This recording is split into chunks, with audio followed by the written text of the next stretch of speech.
सूरज के नगरी में राउत बहुत स्वागत करी थी। हम कुछ तथ्यपरक बात का हम हल्ला गुल्ला ज्यादा न करें, क्योंकि नीतीश कुमार के पार्टी से ही हमने सूचता के सरकार समता मूलक समरस समाज के निर्माण करे खातिर यहाँ आयल ली।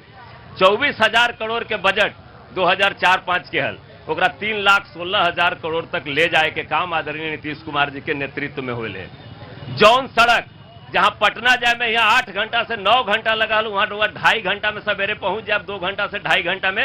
ये नीतीश कुमार के राज है। हमार बेटी अभी बोले था, नीतीश कुमार जी अलग पहला बार देश के पहला ऐसा राज्य है जहां 50% महिला के आरक्षण देवे के काम के लिए है, और आज 60% महिला प्रतिनिधि के रूप में अगर कोई विश्व के किसी भी राज्य में है तो बिहार में है। और वह एक चीज और बता देना चाही थी, बिहार में जितना महिला पुलिस है उतना पूरा देश के किसी भी कंट्री में एक महिला पुलिस न है। और जब बिजली के बात रहुआ देखी थी, 700 मेगावाट 666 मेगावाट बिजली के खपत हुआ 5 में, अब आज 7,666 मेगावाट के बिजली खपत 2025 में हुई थे। ये नीतीश कुमार के देन है, ये आदरणीय नीतीश कुमार जी के विजन है, जेकरा चलते आज सब कोई सुख चैन से बैठा है। और सब मुझे एक सवाल का जवाब दीजिए। बिल्कुल हमरा से। और एक सवाल आपसे ये है कि आपने विगत कुछ दिनों में 7 लाख करोड़ से ज्यादा की योजनाओं का घोषणा कर दी, और है 1 लाख करोड़ नहीं। करेंगे कैसे आप बताइए जरा। ये सवाल आपसे आरजेडी के तेजस्वी जी पूछ रहे हैं। अरे भाई, जब पैसा एक है ही नहीं तो लाएंगे कहां से? 9वीं फेल आदमी अगर सवाल पूछेगा इंजीनियर से, इंजीनियर उनका ऐसा ऑपरेशन किया है, थोड़ा बहुत टाका इधर उधर लग जाता, दर्द ज्यादा हो रहा है उनको। जिस चीज का सवाल का जवाब दीजिए। जब मेरे पास आए हैं तो टाइम से सुन लीजिए। जो आदमी माई बहन योजना करके 2,500 प्रत्येक महिला को देने आए थे, इस 7.5 करोड़ महिला के 2,500 में कितना हो जाएगा? कितना बजट उसमें आ जाएगा? है गिनती उनको? और तेजस्वी जी बच्चे हैं, उनको कोई समझाता है वो उस तरह से बोलते हैं। उनकी बात, माई बहन का क्या इज्जत हुआ है 15 साल में? बुजुर्ग आदमी, हमारी उम्र 53 साल है, बाकी लोगों से पूछ लीजिए कि माता बहना का कितना सम्मान करते थे। अपने सम्मान कभी किए नहीं और दूसरे को माई बहन योजना समझाएंगे। वो 2,500 कहां से लाते? वो 2,000 पेंशन कहां से लाते? अरे इसी सदन में जब वो बोल रहे थे कि नौकरी हम दे, पिछली बार बोले थे कि पहला कलम से हम 20 लाख के नौकरी देंगे। खरी जन्म में तो उनका सरकार बनना नहीं है। ये ऐसे भी बिहार में तय हो जाता है कि उनके जैसे लोग का सरकार आना नहीं कि नौकरी देंगे। इसी झांसे में कुछ सीट आ गया था उनको, लेकिन इस बार जब हमने नौकरी देना शुरू किया, उस सरकार में थे, कह रहे थे कि हम नौकरी दिए। कल परसों हम देख रहे थे कि शिक्षक में उस समय 4.5 लाख लोगों को नौकरी दिया बिहार सरकार ने, जब इनका मंत्री तक ऑफिस नहीं जाता था, उसको ऑफिस जाना पड़ता। राइट, जी। मां बहन योजना की बात करते हैं। हम इनसे जानना चाहते हैं कि मुजफ्फरपुर बालिका कांड जो हुआ वो किसके राज्य में हुआ है? हमारे देश की बेटियां शर्मसार हो गई, पूरे देश में महिलाओं का शर्मसार। वो तो योजना की बात कर रहे थे। अभी कह रहे थे कि 2.5 घंटा में हम पटना पहुंचते हैं। यहाँ तमाम पार्टी के दल के लोग हैं। NH-39 जो मौत का कुआं बना हुआ है, जो प्रत्येक महीना में कम से कम 20 लाशें बिछती है, NH-39 सबसे अहम मुद्दा है इस औरंगाबाद का। ये लोग इतने सारे आरोप लगा रहे हैं। बिहार की कितनी तस्वीर बदली है। आज एक बेटी यहाँ बोल रही थी, और आज मैं आपको बताऊं कि अंतर्राष्ट्रीय बेटी दिवस है, और बिहार ने सबसे ज्यादा बेटियों को सम्मान दिया है। बिहार के पंचायती राज से लेकर सारे इस प्रकार के इलेक्शन में, और फिर नौकरियों में 50% का आरक्षण देने का काम ऐतिहासिक रूप से पूरे देश में एनडीए की सरकार और नीतीश कुमार ने किया है। ये सारे लोग जो आरोप लगा रहे हैं, जिनके जमाने में बेटियां तो छोड़िए, यहाँ के पुरुष नहीं 5 बजे शाम के बाद निकल सकते थे सड़कों पर, यह हालत थी।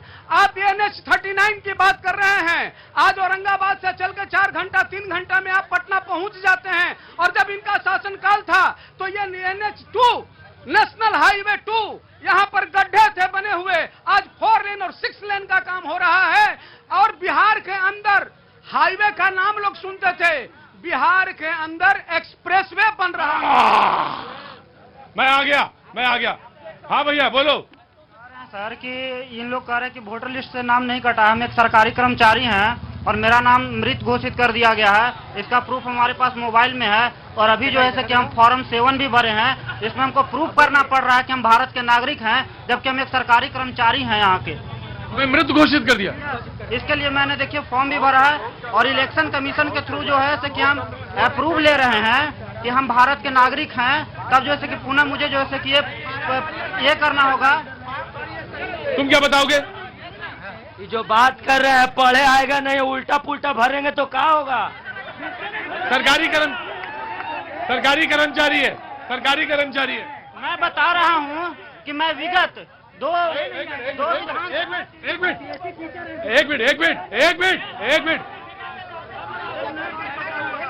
मैं कह रहा हूँ कि मैं विगत जो है कि 2 विधानसभा और लोकसभा में वोट। अरे भाई सुनो, एक मिनट रुकिए। पगला गए हो क्या पूरे? मैं बात सुन रहा हूँ उसका बराबर। और सुनो, सरकारी कर्मचारी है। मैं विगत 2 बार चुपचाप, ठीक है नहीं, विधानसभा और लोकसभा का मतदान भी किया हूँ और उसके बावजूद मेरा नाम काट दिया गया है। मैंने सारा कुछ भरा था और काट दिया और बोल रहे हैं कि औरंगाबाद। आपने फॉर्म 7 भर दिया? फॉर्म 7? हाँ भर दिया और उसके बाद जो है कि अभी जो है अप्रूवल ERO के थ्रू ERO के तहत जो है कि अभी वेरीफाइड किया गया। अभी कंफर्म नहीं हुआ है कि मेरा जो है कि इलेक्शन कमीशन में नाम ऐड हो जाएगा। और ये हम लोग सब दिन ऐसे ही उलझते रहे हैं, कभी विकास का बात हम लोग किए ही नहीं। मेरा ये कहना है कि हम कंफ्यूज है कि वोट किसको दे। जैसे मोदी जी मणिपुर जैसे हिंसा में चुप हो जाते हैं, कभी वो पसंद आते हैं तो वो चुप हो जाते हैं, ठीक है। अब बात है कि नीतीश जी है, तो नीतीश जी कभी भी उनका व्यवहार देख के लगता है कि कभी किनके ऊपर हाथ दे देंगे, क्या कर देंगे। उनका मानसिक स्थिति सही नहीं है। तेजस्वी जी का सरकार में हम बीपीएससी शिक्षक भी बन गए। अब हम बात ये करते हैं कि हम हैप्पी इंडेक्स में कहां हैं, हैप्पी इंडेक्स में हम कहां हैं। इन सब चीजों पे बात नहीं होती है। बात बहुत तरह की होती है, लेकिन हम लोग वो नीचा दिखाने में सब चीज चले जाते हैं। हम कंफ्यूज है कि हम करें तो करें क्या। देखिए, आप पहले एक मिनट पहले आप लड़ रहे थे नौकरी के लिए। नौकरी इसलिए जरूरी थी कि जीविका है, जीविका से सोच रहे थे कि खुशी आएगी। लेकिन अब आपने एक ऐसे जगह पे जाके अंदाज पे, फिलॉसफी के अंदाज पे बात कही है कि हम हैप्पी इंडेक्स में कहां हैं। तो पहले तो शहर को ही देखिए कहां है, फिर वह जगह देखिए, फिर आप अपने को तौलिए, फिर तमाम सारी स्थितियों में आइए। हम युवा को बहुत समझना होगा। मैं इसी बारे में बात कर रहा हूं। हाँ। कि हमें युवा को पहले यह समझना होगा कि जात पात से ऊपर उठे। बिल्कुल। उसके बाद हम वैसे आदमी, शिक्षित व्यक्ति को कभी नहीं चुनते हैं।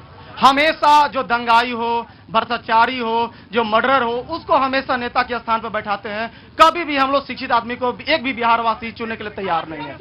भाई साहब, आप जब कहते हैं ना, अरे रुको, जब आप कहते हैं ना कि मुझे